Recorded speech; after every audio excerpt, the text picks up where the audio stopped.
ایک گاؤں میں نانی اماں رہتی تھیں۔ ان کے بچے شہر میں تھے اور کوئی ان سے ملنے نہیں آتا تھا۔ ان کا دن خاموشی میں گزرتا اور یادوں میں گزر جاتا۔ ایک دن نانی اماں کے گھر میں ایک بھوکی اور کمزور بلی آ گئی۔ نانی اماں نے اسے روٹی کا ٹکڑا دیا اور کہا، آ جاؤ، تو ہی میری ساتھی بن جا۔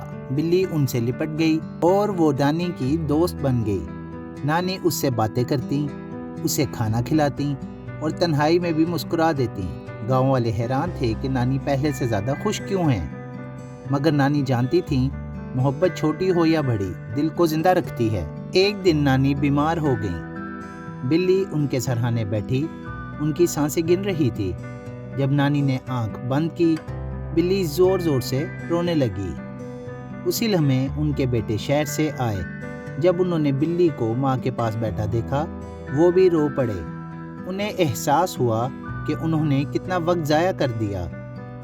بلی نے نانی کو تنہا نہیں چھوڑا، کیونکہ نانی اماں نے اسے پیار بانٹنا سکھا دیا تھا۔ کبھی کبھی جانور بھی وہ پیار دے جاتے ہیں جو انسان بھول جاتے ہیں۔